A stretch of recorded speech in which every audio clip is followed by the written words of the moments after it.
What's going on, everybody? Welcome to another episode of Pod Scum. I'm your host, Reckless Rex Ruger. That, if you couldn't tell by those big-ass chompers, is the Freddie Mercury puppet. This is another episode of Pod Scum where only the coolest kids come to chop it up with your boy, Rex Ruger, a.k.a. Diamond David Lee Roth Jr. Take a look, folks. You know it. As a matter of fact, I'm going to stop and admire the view, and I'm going to take a look. And good to know that it's all still in order. And I imagine it probably always will be with these amazing rock star genetics. And of course, occasionally, a little help from this right here. Get it? Love it? Use it? Forget looking this good. You don't have rock star genes, but this will up your game levels. So, I recommend. Of course, another great episode. But it's what you've come to expect from the son of glam, the front man for the band, the peanut butter to your jam, adored by millions of fans. Wham, bam, thank you, ma'am. Mr. Wop, Bop, Loo, Bop, Wop, Bam, Bam, Shazam, hot damn. Whew. I am feeling good. Tonight I'm feeling good. And every night, as I just confirmed with the mirror, which never lies, I am looking good. Which, as we all know, is very important. And of course, nothing gets edited here. I'm looking corresponding with my guest here because I'm 51 years old. Everything gets recorded for posterity's sake. Nothing gets edited out. I will not do it. I will not play ball. There will be no slick editing tricks here. What you see is what you get. Raw, uncensored, unfiltered. That's it. I've made my ruling. I've spoken on this matter. And the Freddie Mercury puppet concurs. While we're waiting for my guest, let's get some obligatory promotional shit out of the way. Make sure to like and follow Pod Scum on Facebook. That's numero uno. That's where you'll stay tapped in, get updates on new episodes, and who is on said episodes other than moi. Also, make sure to like, subscribe, and hit the notification bell on this channel to stay tapped in. This is where you really want to be right here. And, of course, I would encourage you to peruse past episodes. At the time of this recording, we are days away from Christmas. It is December 19th. Let me get that out of the way. December 19th. And I believe I just released episode number 259. So there's a lot there. There is a virtual treasure trove, if you will, of past episodes. And on the channel, there's also Off the Couch Boxing. If you're a fan of the knuckle game and you like pugilism at its purest, which is boxing, of course, head on over there. There's also a playlist for both Pod Scum and Off the Couch Boxing. It's co-hosted by, of course, yours truly, as well as my son, Frankie the Flamethrower. So if boxing is your cup of tea, and I don't know any red-blooded American guy who should say that it's not their cup of tea, it's men punching other men in the face, but I suppose it's not for everybody. But head over there. Amazing episodes and interviews with legends and luminaries from the rich, storied sport of boxing. Of course, well, my guest is here, so I'm going to shut up, and we're going to get down to the brass tacks. Let's do it. Enough already. Enough. Off we go. Mitch. Red, what's up? I got you. All right. Hey, man, we made it work. And listen, man, first of all, man, you play in Mean Street, which I'm learning now is a Van Halen tribute band, correct? It is, yes. And you just happen to end up on the podcast of the delusional guy who thinks that he's Diamond David Lee Roth Jr. Right. It seems to be kismet. I mean, obviously, like this meeting seems to be meant to be. Yes, sir. Yeah, man. Yeah, I just played with those guys last weekend. And the guitar player I've known since '84, so it's one of those things that we finally got to get together and start playing some Van Halen. And what's the David Lee?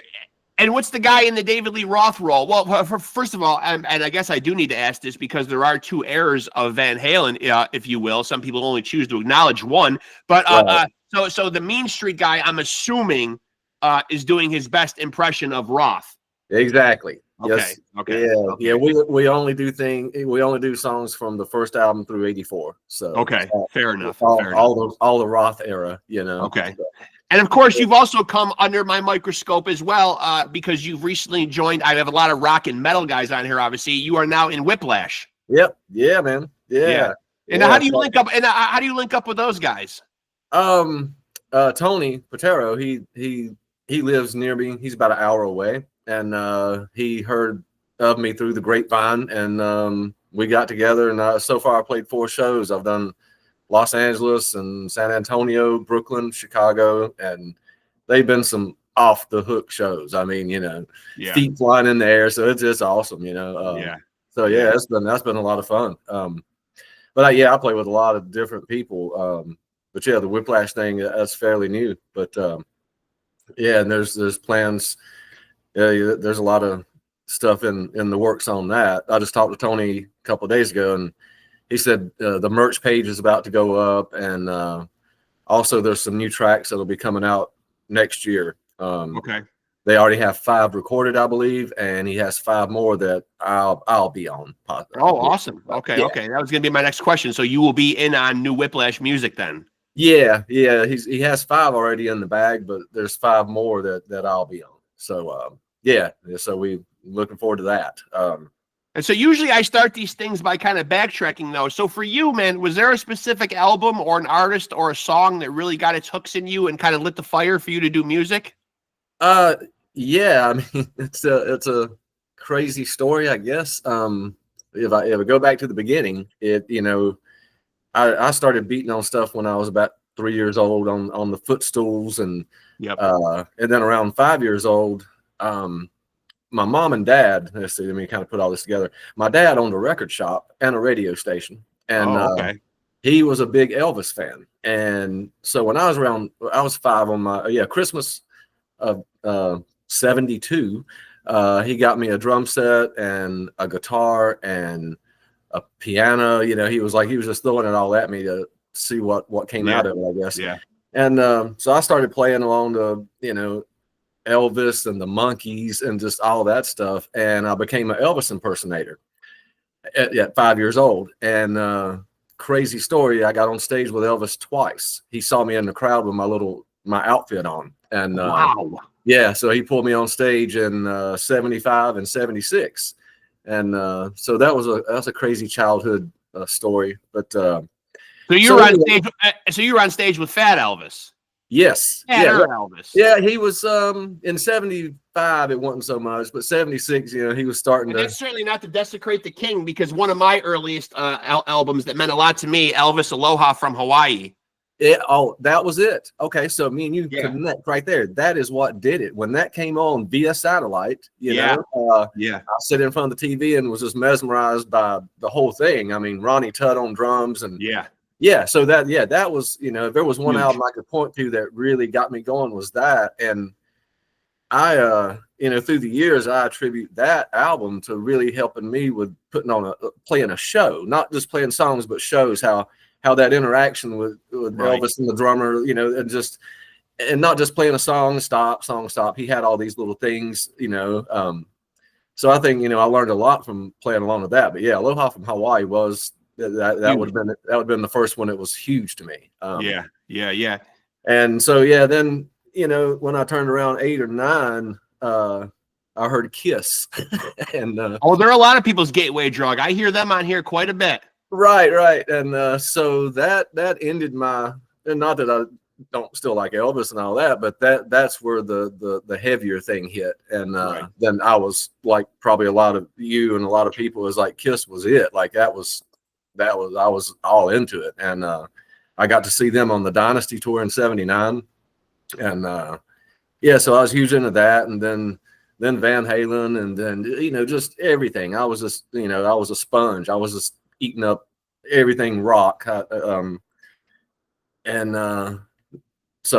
then, you know, that led on to whatever, Anthrax and all this Dream Theater, you know, so it was just, you know, one thing after another. But so a lot of those bands were a big a big, you know, inspiration. And even, you know, like early on, like I said, you know, Elvis and the Monkees, but since Dad had a record shop, I had everything. So I was playing along to Diana Ross and the Supremes. Yeah, you had access. All the 60s Yeah. stuff, you know, and so, you know, it's kind of cool. I've thought about it, like, you know, I started getting into all that around 72. So the rock thing at that point was still, it hadn't been out that long, you know, like, Right. Sure. you know, Elvis and Big Bopper and all that was the late 50s. And then you had the 60s with the Beatles. So I was playing along to all that stuff and just kept on going. Zeppelin, you know, I mean, you name it, you know, it was like I was all about it, and that's all I did. So what made you gravitate towards the drums? Like you said, your father brought in like a plethora of instruments and kind of just threw them at you and just kind of see like which one was going to stick the most. Did you ever flirt with any of the other instruments, or can you play any of the other instruments proficiently, or was it always the drums? Proficiently, no, but no, I took guitar lessons at 5 and 6 years old. I like that too. I mean, I was just kind of playing a little bit of everything, and I mean, you know, I took guitar lessons so it could help me, although I was faking it, you know, do the better Elvis impersonations. Right. And, but, you know, I guess I found that I could play everything on drums. Like, you know, that was coming really easy to me. And so, yeah. And then by the time I was 11, some local guys had heard of me. So I joined the band and started playing, you know, backyard parties and such. I'm curious to know, man, when Elvis brings a young you up on stage, man, what does he do? Does he just kind of show you off and parade you around? Look at this kid mimicking me, or do you get to like perform with the king? Like, what happens? It was mainly just a Q&A. Like, he just talked to me. I sat on his knee and he talked to me a little bit, and then he had me go out front and shake my leg. And Ronnie Tuck, the drummer, did the big, you know, do-do-do-do-do. And I was like, oh wow, that made my day. And yeah, and I got, you know, he always handed out scarves, and in 75 he gave me one. In 75 it was real quick. He just kind of pulled me up and said, hey, and gave me a scarf and said, hang on with that, boy. And then the next year he's like, there's that little boy again, and he brought me up, and I was up there probably, I don't know, 10 minutes or so. And but yeah, it was pretty cool. But you know, it sucks that, you know, I can't find any video footage of that. And I did find a bootleg audio from the soundboard, but they muted it when I came on stage. Where would this would have been?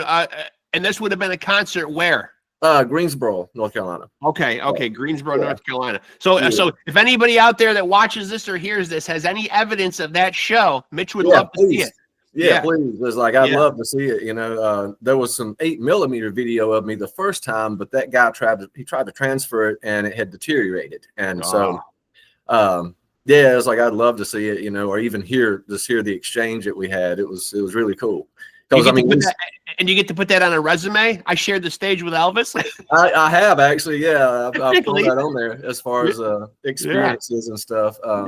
Because you know that was big to a little, you know, 5-6-year-old, you know, to stand in front of 25,000 people, and all I saw was camera flashes, you know, and I was like, yeah, I want to do this. I want to be on stage. I mean, that would be a big deal to an adult me. You know what I mean? Yeah, right. You know? Oh yeah. I mean, it was huge to me then, but you know, you look back now and it's like, wow, that was pretty big. And yeah, what an experience, you know. Well, I like what you said too, man, about the whole you know, the performance, because I think that does get neglected sometimes, you know, in music nowadays. Because when you went to see Elvis, you got more than just a great voice and him singing, though. He really put on a show, you know, a real show. Yeah. He had, you know, the orchestra introduction, and you know, just the whole and just the interplay between just the whole thing. Yeah, but the scarves, the jumpsuits, the costumes, the background singers, just, you know, it was a spectacle in and of itself. Yeah. And so yeah, it was I think that helped me a lot to just kind of just see how it works, you know, and and what about getting into Mean Street? Yeah, I mean, like, are you skeptical when you are a professional musician and you play at a high level, and you end up in a band that is more or less a tribute cover band, you know, whatever you want to call it? I mean, you know, first of all, for people that aren't familiar with Mean Street, are these guys one of the better, more well-known, you know, like nationwide Van Halen bands? Because there are more than one, obviously. Oh yeah. We've not gone nationwide. We're mainly, you know, right here in North Carolina, South Okay. Carolina. Okay. We did a show up in Leesburg near Washington a year or so ago. But yeah, we get out there maybe a show a month, and Okay. but yeah, I mean, I enjoy all of it. You know, it's all if I'm playing, it's all good. You know, So what do you have to do? So what do you got to do when you're in a Van Halen tribute band as far as your own approach to it? Because obviously, like you are in the Alex Van Halen role. Yeah, yeah. Well, I had an old Yamaha double bass kit that's red, and so I striped it to look like the Diver Down Okay. era, and so that's the only double bass kit I have. I have like 12 or 13 kits, but that was the only one with 2 kicks, and I got all the octobons, and you know, and I'll run the sampler for I'll Wait and Jump, and some of the sound effects like in Panama. So I'm in control of all that. But and yeah, do you do anything with your own personal appearance? No. I was like, yeah, no wigs, no nothing. You know, I'll wear jogging pants and a cutoff shirt or something. You know, that's okay. I mean, yeah, Alex pretty much just either didn't wear no shirt or some kind of tank top thing. So yeah, and speaking of, I just finished reading Brothers, which I thought was pretty cool. Great book. Yeah, I enjoyed that. Yeah, and my bass player from Mean Street, Jay, he got that for me, and he got us all that book. And but speaking of how that all came together, the guitar player Trey, who I'm going to his birthday's today, and I'm going to a surprise birthday party after I get off with you. Okay. But me and him met in '84, and that's how we met. It was his bass player hit me up, and he said, "Hey, we're looking for a drummer. We heard about you," and I'd heard about Trey.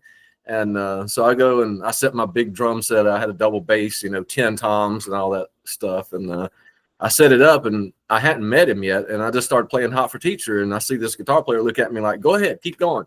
And me and him played all the way through Hot for Teacher. And then we shook hands. It was like, "Oh, you must be Trey." And he's like, "You must be Mitch." And I was like, "Yeah." So that started a lifelong friendship, you know? Yeah.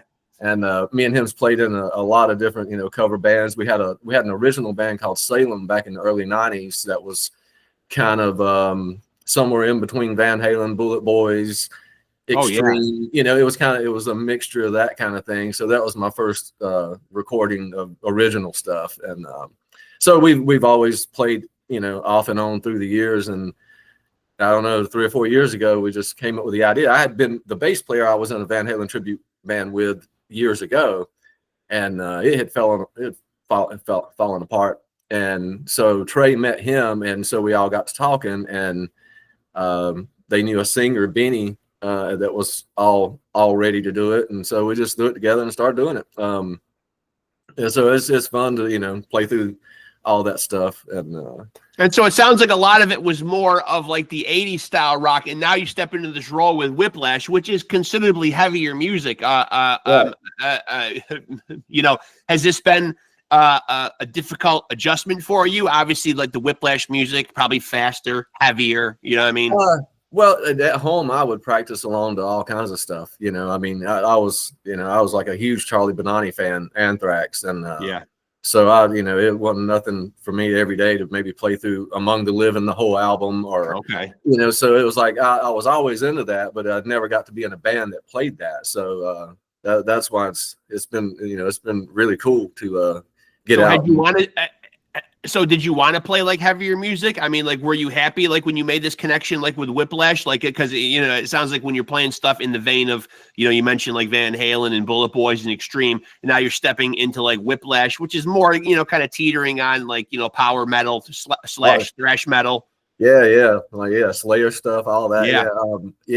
No, I mean, when Tony hit me up, it was like, you know, I was like, I mean, that was something, you know, that I only played in my room. And so it's like, that would be cool to get out, you know, and thrash it out, double bass, you know, play fast, see feet in the air. You know, it's like it's been. And so no auditioning though, right? He just calls you up and said, "The job is yours if you want it." Yeah, there was no audition. He had just heard word of mouth. Everybody kept saying, "Mitch is your guy. You need to hit him up." And so he basically hired me without an audition. He came out to see a Mean Street show, and that's when I met him. And then the next thing I know, you know, we fly to Jersey, rehearse with the bass player, and go to Los Angeles. And so I did a rehearsal with him prior to that. But the bass player, lives around Newark, New Jersey. And so yeah, it was like I started playing the set every day and just got ready. And Whiplash, for people that might not know, and correct me if I'm wrong on this, they are still a 3-piece. Yes, they've always been a 3-piece, as far as I know. He did mention there was a guitar player for a short time and a singer, but yeah, I think it's for a while. Everybody in the band was named Tony. Yeah, the 3 Tonys, exactly. Yeah, yeah, 3 Tonys. Exactly. But yeah, it's I mean, it was something. It wasn't a hard adjustment at all. It's like, because like say I've always been a double bass guy and just played anything I could find that had fast double bass in it. And yeah, but I'm real, I guess, rounded. I play a lot of different things. Like there's a couple of guys I play with that's country, and they're really good at it. And so I'm like their sub guy. And I see a couple of weeks ago I did a live karaoke band where we play the music, they come up, pick a song. Right. The next weekend I'm playing with like a classic rock band, some friends of mine, that's a subbing gig. Like I say, I probably sub for like, I don't know, it's hard to count, 15 to 20 bands like that hit me up when they need someone. And then what about Soften the Glare? Because I don't want to not put the spotlight and leave any of your projects off or whatever. So what's the status of Soften the Glare, which is not really a hard rock band, correct? No, we're kind of everything. Like that's kind of rock, jazz, fusion, sometimes even some bluegrass, country, fast train beat stuff, but that came from I met a guy named Bon Lazaga who was in Gong in the 70s, and he had a band called Gongzilla. And so I toured with him in the late 2000s, and so made that connection with Bon. And then he's at NAMM and he meets Ryan Martini from Mudvayne. And and Bon was working on his solo album at the time, and he asked me and Ryan to come in and play on 2 tracks. And so we did that, and then Warwick and Framus Guitars asked us to come to Brooklyn or East Manhattan, I forget where it was, but they had their little custom shop there. And they asked us to come up there and play, and was like, oh, well, we only have 2 songs. So we started writing. And as we started doing that, we were like, wow, we ought to just do this. This is a lot of fun. There's no constraints with a vocalist or nothing. We can play whatever we want to play. And so we all enjoyed that. And we wrote around 6 or 7 songs, went and played this little show in New York, and got back and thought, well, let's do this. And so we just kept writing, and we put out our first album called Making Faces in 2016, and toured. We did around 70, 80 shows that year. And then our second album, Glint, we released that one. And shortly after that is when Mudvayne started reuniting. And so we had, that took precedent over us. And but it didn't affect us a whole lot. We were still able to get together and get this. Our third album is coming out, but we did it in 3 EPs. So we did 1 EP with 3 songs, then the second one with 3, and the third one with 3 just came out recently. But that's what is going to make up the new album. That makes a lot of sense. Because I talked to a lot of musicians on here, and it does seem like it's become, sadly, a little more of an EP world than an LP world. Yeah, it's not like when me and you were younger. No. Yeah, it's like, it's sad that this generation doesn't know what it's like to get that album and just sit and stare at the artwork. And they just don't have the attention span. No. No, even CDs. I remember when they came out thinking, everybody started referring to track. I like track 3. I don't like track 4, Yeah. And in our day, I just put the needle on the album and listened to all of it, it was, and so. Are there any drummers, and maybe more than one or whatever, but are there a couple names you could throw out there that you feel like have had the most influence on your style of play? Yeah, it's like, I feel like a combination of a lot of them. It's like I'm into a lot of drummers. And I always hate trying to narrow it down. But, if I went through the years, it would have been. Who are 1 or 2 that really mean a lot to you? 1 or 2, it means, oh goodness.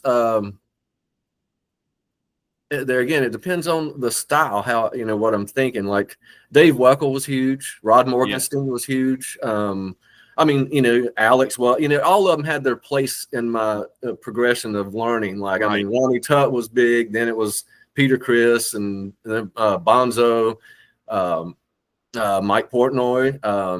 Oh man, he's Charlie Benani was really big to me. Yeah. And so goodness, who am I forgetting? Gavin Harrison's been a big one to me too. You must be happy seeing Charlie out there. Now he's doing the Anthrax thing and the Pantera thing. Yeah, right. Yeah. I got to meet him at NAMM a few years ago, so that was pretty cool. Yeah.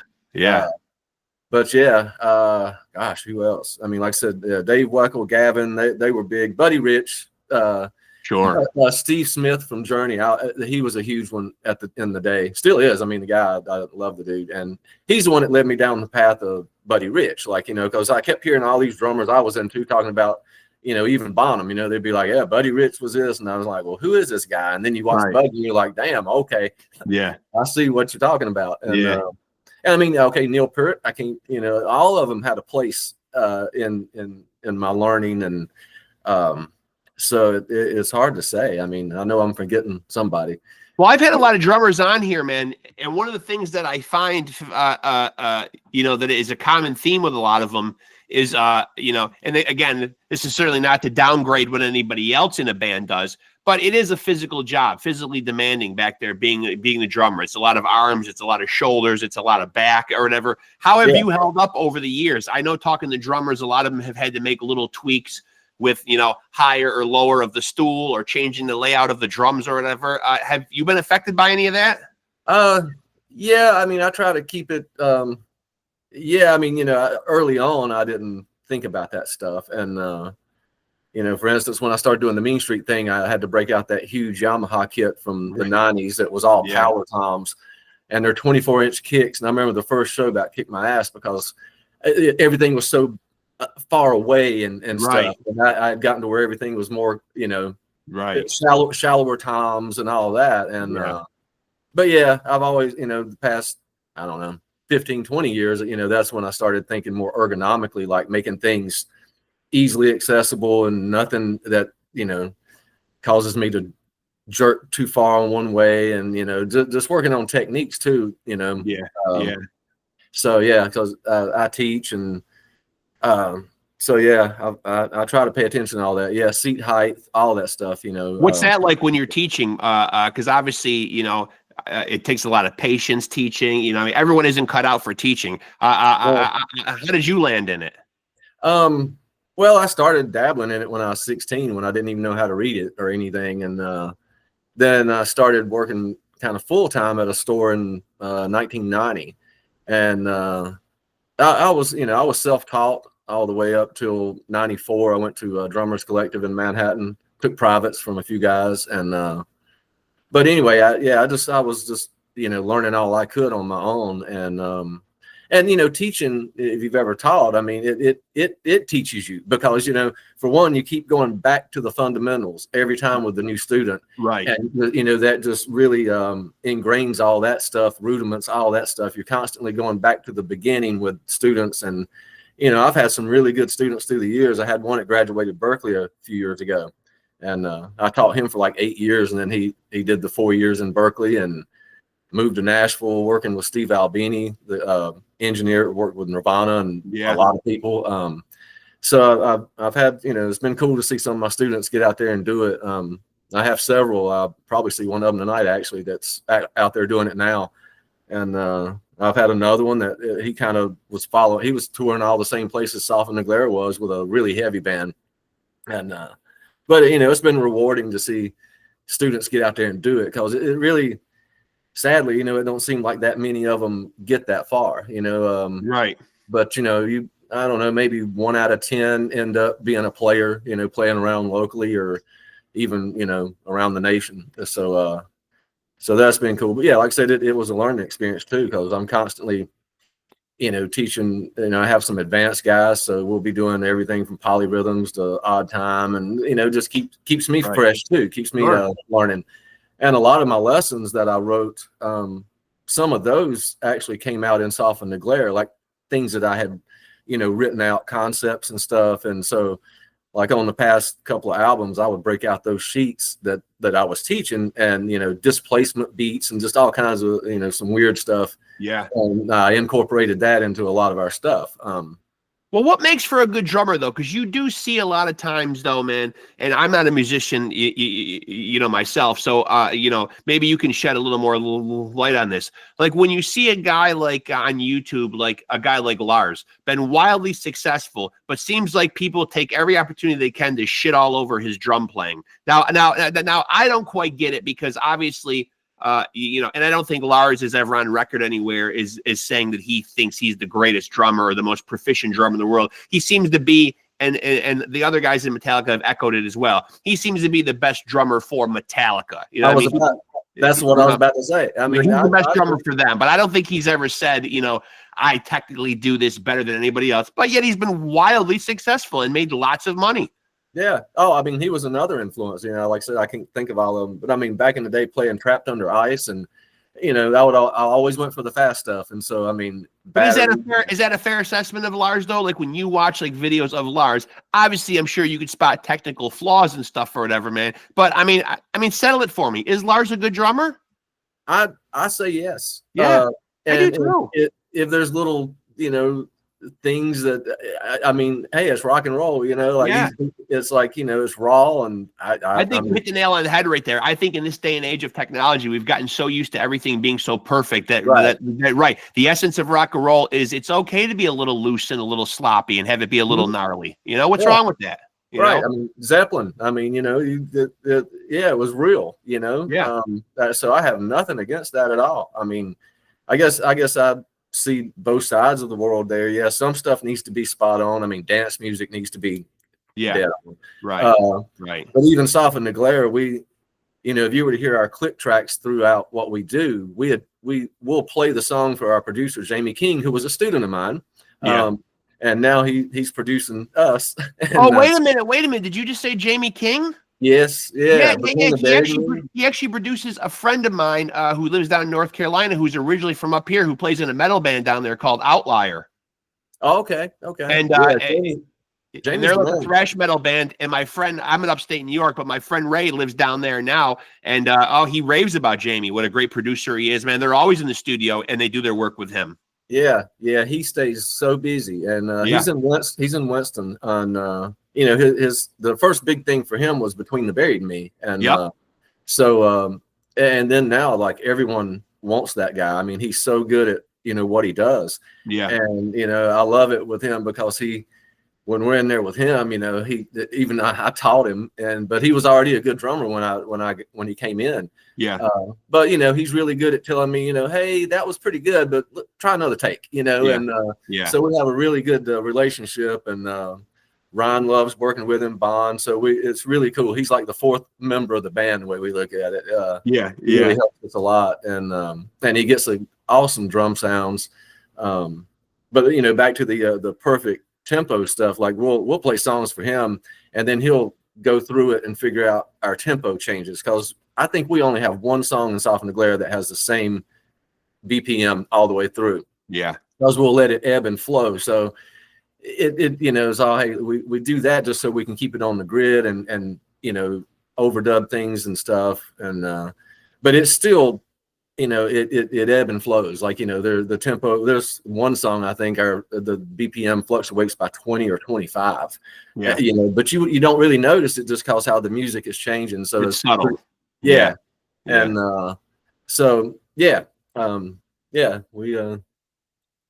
And so Whiplash, though, if I'm not mistaken, and there might be some singles in there, but they haven't put out any new music in quite a long time, as far as like an album or an EP, right? Right. It's been a while. Yeah. We play.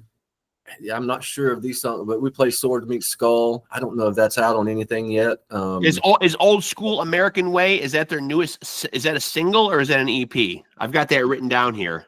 I'm not sure. I'm not sure. I mean, because my main focus with them is the Power and Pain album. We play pretty much that whole album, and then a few off of Ticket to Mayhem. But the plan is to make new music in 2025 with them. Yeah. Yep. He was working on it. He said he was working on a Thrasher the other day, and and like I said, I think he's got 5 sitting there to start working on. And so what's the creative process like with Whiplash? Does Tony like just kind of handle most of that? I mean, like it's not very collaborative. It's kind of like, Tony kind of spearheads the whole creative process.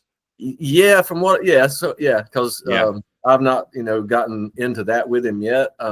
But right now he's doing everything on Pro Tools. Like he's got some drum beats he's putting on to give me an idea of what he's wanting. And so yeah, I guess he's the guy. He's writing the music, and then we'll get together and collaborate on it. And see what happens. So, and what about touring? Where do you stand on touring? Because obviously, I think it's a natural tendency as you get older. I mean, if it's, a lot of people love traveling, but if it's part of your job and you're doing it all the time and kind of living in a van or a bus or whatever, kind of living like a nomad, so to speak, you know what I mean? It can get a little old. You tend to like your creature comforts and to be at home or whatever. Where do you stand on touring? I enjoy it. I mean, I wouldn't want to be gone all the time. In the 90s, there was a cover band I ran the whole United States circuit with. We were booked by Cellar Door and Showtime. And so I was gone 3 or 4 weeks at a time, then come home for a week. And but I enjoyed it because you go in different places you haven't been. And with that though, that was you were set up all week. It's not like say with Whiplash where it's a one night you out, one night. Right. So, but no, I mean I enjoy it. I enjoy it. I've never been out of the country, but that's in the works. They're talking South America, Canada, possibly in the spring. We're in Belgium next August with like Fear Factory, Mastodon, Machine Head. Those are some of the headliners. So, and I think there might be a little tour built around that Belgium show. And Whiplash is one of those bands that really has like a great reputation in the music world and in the heavy metal world too, man. Like they've been stalwarts. I mean, they've been around. Yeah. Like I say that. Yeah, they're well known, It's funny, like, walking down the street before shows, sometimes, people hang their head out the window and holler at Tony, like they know Tony Patero. Oh, So, and he said, to tell you that he still wants to get with you.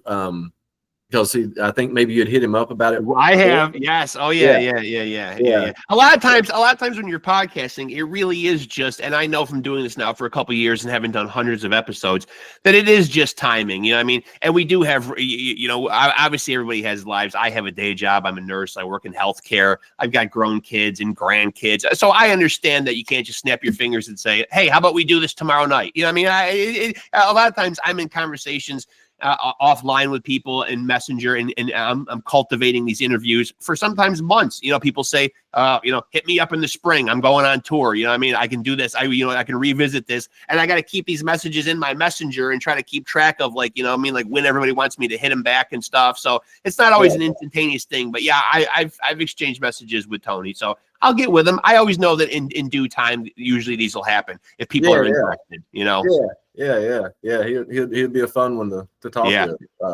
And he's just got such a rich history in the metal world, Yeah. It's fun talking with Tony, like just hearing all the stories and because they go way back, it's like see some of that old footage in the 80s and it's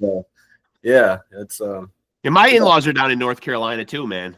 I like North Carolina. I was just down there. I was just there back in May. They're getting older now, man. So me and my wife want to try to get down there like once a year and try to be like religious about getting down there once a year for a week or I'm in upstate New York, so it's always nice to escape to someplace a little warmer, Yeah, right. I get that. That. What area are they? They're in Cary, which is right near Raleigh. Yep. Yeah, Raleigh was where we practiced all the time, Soften the Glare. And which is great because my friend Ray that has the band down there, man, I'm able to sometimes, I can get up with him and catch up with him while I'm down there too. He's in Apex, so he's close by too, so. Nice area down there though, man. It is really a nice area. Yeah, I was born in Mount Airy and that's where I am now. Which is a small town north of Winston. And now, so the guy that's in Mean Street, is he able to replicate the David Lee Roth splits and the kicks and all that stuff? How far does he take it? Not the splits. Okay, that's hard. He'll kick around a little bit, but yeah, Dave had that's hard to compete with. Well, Well, he's got the martial arts background and everything, though, Dave. He took it serious. Like, I think a lot of people just used to see the splits and the kicks, but not realize them, man. Like, Dave was really serious about the martial arts for a long time. Right. Yeah. So that came out in his showmanship, as you read in that book. That was the main thing. Yeah. They knew that they had him to be the crazy guy in the front, and the music was behind him. And is there pressure when you're trying to replicate the Van Halen sound because they are so revered in the music world? Like, I imagine like all you guys are doing your best to replicate the music. But I imagine obviously though, trying to replicate like what Dave does on stage is difficult. And obviously it's huge shoes to fill when you're trying to play Eddie Van Halen, Yeah. Oh, Trey kills it. He, like I said, that was our band, we'd play in the basement and just play through all of it back in the day, and play a few out live in the cover bands we were in, but I mean, Trey gets the sounds.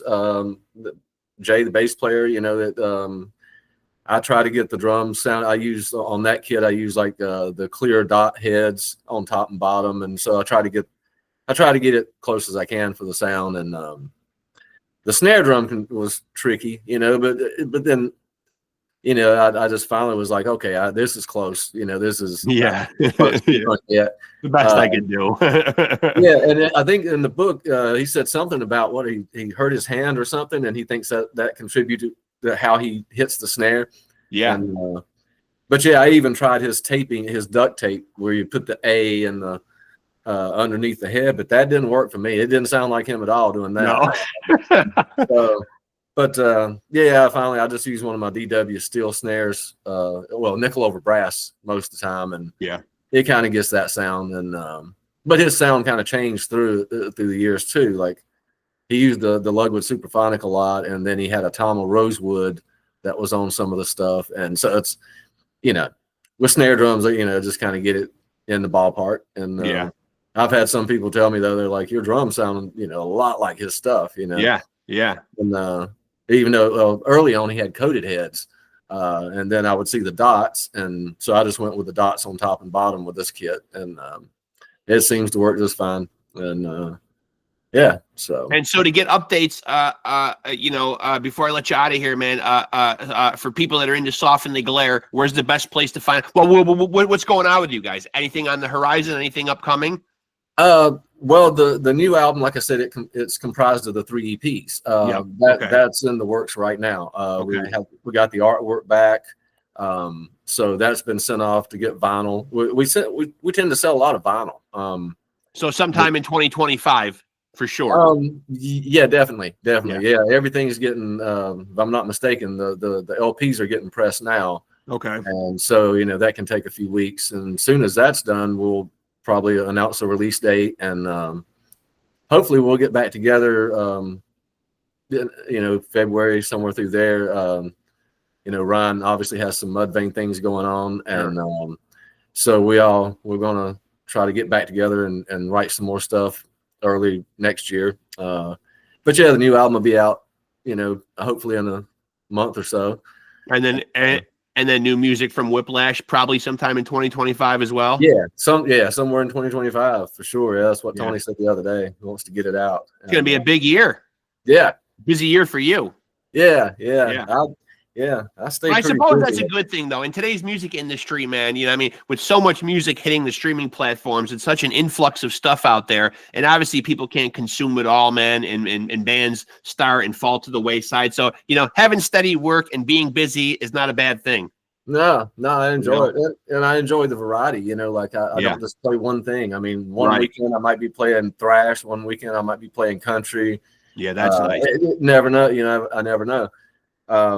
So I think that keeps me kind of rounded, and that way I can dive in and play whatever style. And then I do, session work here and there, different local artists. And and the teaching, of course. What's that? And the teaching, of course. Yep. But I actually, just a couple of days ago, I filmed some playthroughs for Soften the Glare, and so those will be coming out soon. Anyway, I recorded, filmed Return of the Cephalopods, which it was a big one for for me anyway, like, because I switch sides. I have hi-hat on both sides, so back and forth all through the song, one, playing kind of like a left-hander guy on one side and then back to the right-hand guy. Yeah, that's cool. So yeah, I just filmed that and was actually working on it today, getting all the footage and everything into the laptop here to edit it. Yeah. And, but yeah, like I say, yeah, there's a lot of guys that I play with, a lot of different bands. Keeps me busy. Yeah. Well, congratulations on getting the Whiplash gig, man. I mean, I'm glad that they're, I'm glad to hear that they're going to be doing like new music and everything, man. It's always great too, because the Bay Area got so much attention, man, for thrash, man. But Whiplash, man, we're claiming them. They're fucking East Coast guys. That's right. They belong to us. Yeah, they belong to us. And I mean, so many other parts of the world have produced great thrash, man. Sometimes the East Coast might get lost in the shuffle, man. But we've got our East Coast bands. I mean, obviously you could shout out Anthrax, Overkill. You know what I mean? Like we've got East Coast shit on our end of our side of the country too. That's right. That's right. Know? It's not just all Bay Area. Goddamn it. Yeah. Right. Exactly. But listen, man, it's been a real pleasure, man. I'm glad you made time to do this, man. And I'm glad, we had to reschedule a couple of times, man. But I'm glad we got to sit down and do this, man. Definitely stay in touch. I'd love to have you back on again for sure. Yeah, let's do it. And if you're down in North Carolina sometimes, we'll try to hook up. Absolutely. Yeah. I'll be down there once a year from now on, man. As long as the wife says we're going, man, I'm listening. I know better. Right. Yeah, exactly. Seriously, it was good talking to you, Mitch. Really, I appreciate it, man. Yeah, man. Thank you. Have a good one. Yeah. Thank you, sir. You too. Good talking to you. Good talking to you. There he goes, folks. Mitch Hull, who is now the guy behind the kit for thrash metal legends Whiplash. For fuck's sake, I love to say the word whiplash. And you got to make sure you point and use a lot of vigor when you say it. But great guy, man. Based out of North Carolina. And I mean, how am I not going to love a guy that's in a Van Halen tribute band playing the role of Alex Van Halen? So if you're down in that neck of the woods and you get a chance to see Mean Street, they do a hell of a fucking Van Halen. And he's also in a band with Ryan from Mudvayne called Soften the Glare, which is very jazz-infused prog rock. So he's got his hand in a lot of interesting projects. That is Mitch Hull. Really appreciate him coming on here, man. Had a lot of fun talking to him, man. North Carolina guy. Yeah, definitely be looking for new music that will include Mitch next year, coming from Whiplash, Soften the Glare. And of course, you can catch him doing the Alex Van Halen thing in Mean Street if you're down in the North Carolina area. Sounds like they stay pretty rural, but hey, the guy is working and busy, and that's a good fucking thing in life, i.e. especially in the music industry. So big thanks to Mitch Hull from Whiplash and Soften the Glare and Mean Street. Really appreciate him coming on the show. And like I was saying when I was in promotional mode before Mitch got on here, like and follow Pod Scum on Facebook. Like, subscribe, hit the notification bell to stay tapped in. And I'm going to give myself one more look here now that the interview is over, just to confirm what I pretty much already know, that I am goddamn beautiful. And I owe it all to Pops up there, speaking of Van Halen, which we all know, Rockstar Genetics, they're foolproof. They never let you down. But like I did say beforehand, when I need a little help and they occasionally need I'm not quite up to snuff, this is the stuff, kids. This is the stuff. Don't expect Rockstar good looks. You won't get that. But you can take your game up levels. And as I said at the top of the show, it's all about levels. So, again, thank you to Mitch Hull. Remember to like, subscribe, and hit the notification bell to stay tapped in to Pod Scum. And like I always say when I end these things, remember to take it easy and keep it sleazy.